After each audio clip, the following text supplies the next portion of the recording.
You see this book in this pewter box. This is the oldest possession that I have in my family archives. It's a Bible, King James Version, that came across the ocean or the pond in the 1790s. I know it's a King James Version because on the inside it has the dedication to King James. It also has my ancestors' handwriting, a note, "If thou be wise for thyself, and if thou scornest, thou alone shall bear it."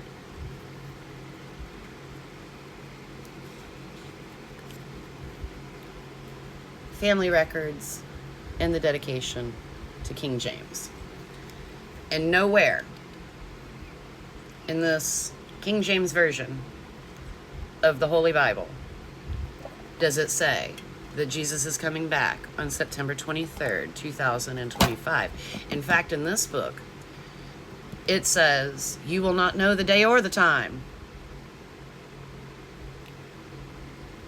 We should be living every day as if it's our last.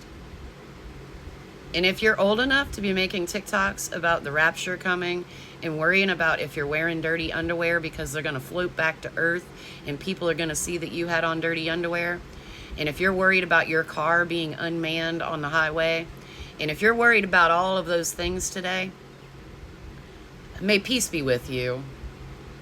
May peace be with you. My grandmother told me you never leave your house in dirty underwear because you might be in an accident and then the ambulance people see that you have dirty underwear and you're not supposed to go to the doctor with dirty underwear. But when I saw the woman's TikTok that preparing for the rapture means that you have to make sure you have on clean underwear, because the people that when the underwear drift down because you have arisen from the ground defying all odds of gravity, that your underwear is what people are going to be concerned about. I'm going to tell you, if today or if any day human bodies just start defying the law of gravity and floating upward into the sky, everybody's underwear is going to be dirty. Every single person that sees that, their underwear is going to be dirty. So nobody's going to be caring about underwear. They're going to be caring about people floating up and defying the odds of gravity. Because I would almost be certain that I'm going to believe more in this book than I believe in TikTok prophecies. However, today is the start of the High Holy Holidays on the Jewish calendar. And this date, these holidays, that they've been observed for a couple thousand years. And this is always the start of those high holy days, regardless of what the Gregorian calendar or the Julian calendar, because it's not based on that calendar. So in fact, there is no September 23rd, because there was no September 23rd during the days of that Jesus Christ walked the earth, because that hadn't been invented yet. They kept time in a different way. I could go into that.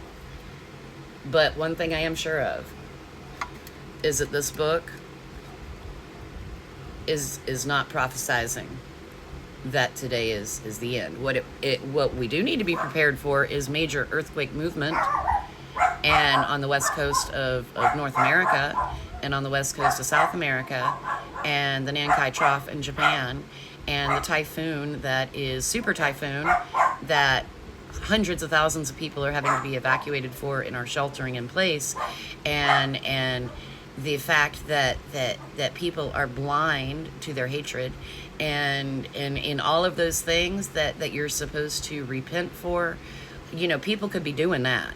Like we could do that, and we could change our ways. But do I think that when the trumpets sound, which is also a part of that whole holiday, that Jesus is coming in? I mean, I don't know if I should be waiting for the chariots to come out of the sky and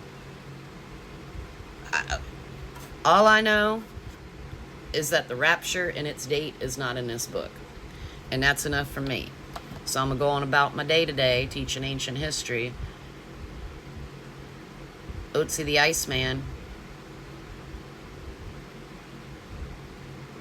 And if I see any floating dirty underwear, don't worry. I'm not going to be judging, because I probably dirtied my own.